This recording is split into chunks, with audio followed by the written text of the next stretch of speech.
You know, I'm really tired of people saying I review movies that no one's ever heard of. So today, I'm reviewing The Fast and the Furious.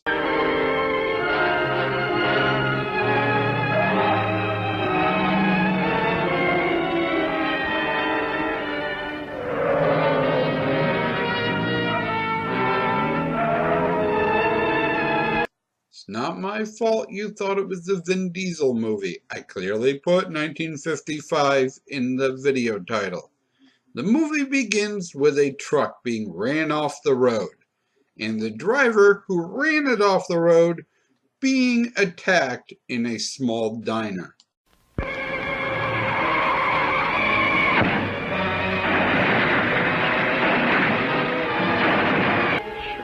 No, you don't. Stop it! Don't let it.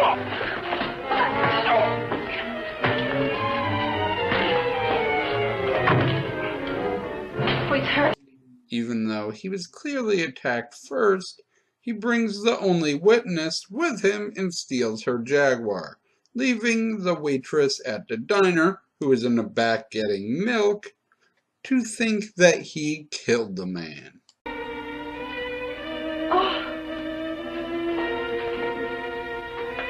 Operator, give me the police. Right away, quick. Hello, police? This is Wilma Belding at the Battle Peak Lodge Cafe. Yeah, Wilma. W-I-L. What? I want to report a murder. Yes, a murder. So our random guy, who's now suddenly a two-time murderer, kidnaps the blonde girl and steals her Jaguar, and off they are to Mexico. But first,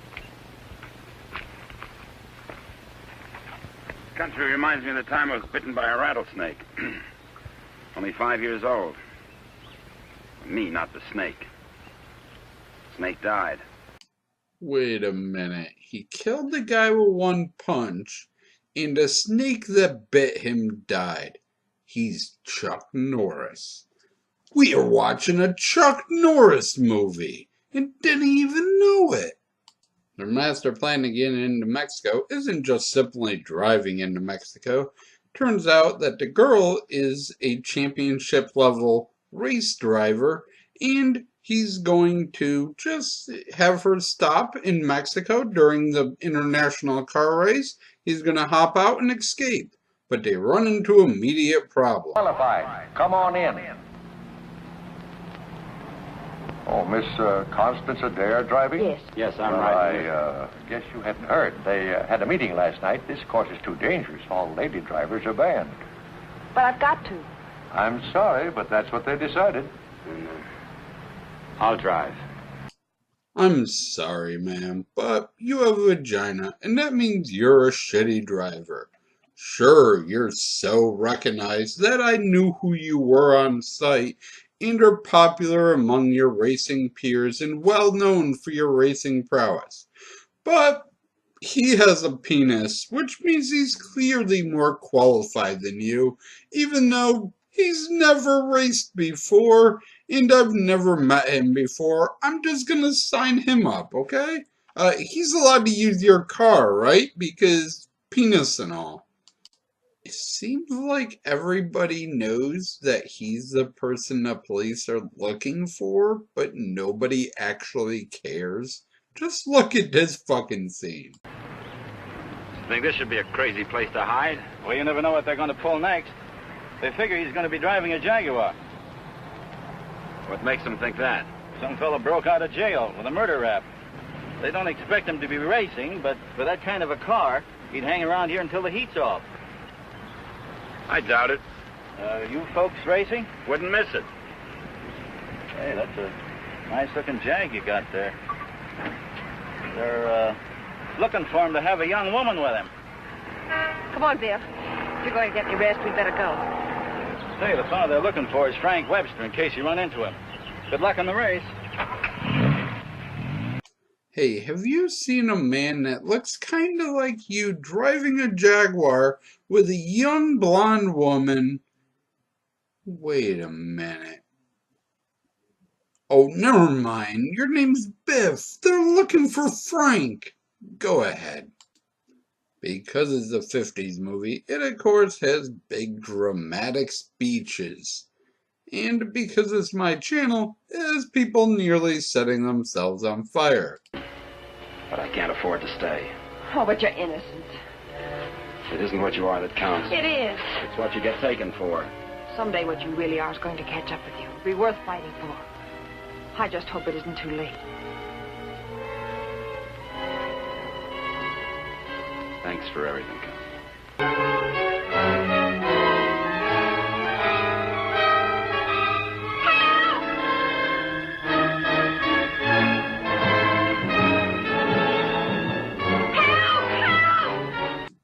He believes he no longer has her support, so he locks her in a building, goes on to race himself, and plans to stop somewhere in Mexico. But she comes up with a brilliant idea of setting herself on fire, hoping that someone puts her out and saves her just in time for her to find him during the race. During the race, his chief rival, that also happens to be her ex-boyfriend, crashes and he stops the race to save the guy. You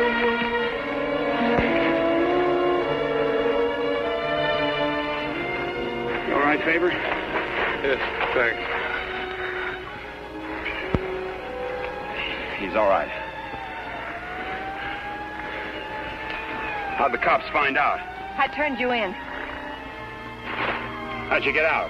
Set the building on fire.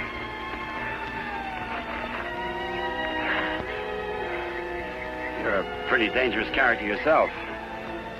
You could have run away instead of helping him. Why didn't you? Because you're right, Connie, and I'm going back. Besides, I'm used to you. Oh, Frank. What you really are is worth fighting for. And it isn't too late. For us, it's just the beginning. Guys, really, I know you're having your moment, but I think I'm dying. It's all going dark. I think I have internal bleeding. Someone call an ambulance, please. Overall, everyone lived happily ever after, except for her ex, who clearly died from internal bleeding because they refused to call for help. But it's such a 50s movie. It makes no sense. This guy who has an airtight alibi for the murder of the truck driver is like, well, they're gonna convict me anyways. When the only person he's ever told his story to is like, well, that makes total sense. I believe you. Let's go clear your name. And he's like, no one will believe me. Like, you've only ever told one person and they believed you. No one will believe me. But no one! It makes no sense.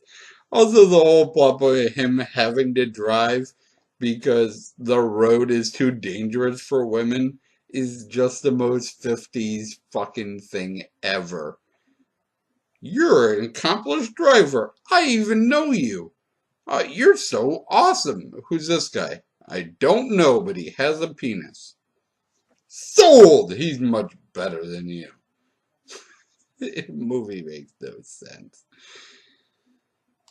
This movie gets Danica Patrick out of 10 for lots of sexism and very little driving. Thank you for watching. Apologize for the horribly sexist joke, and as always, I shall try to do better next time.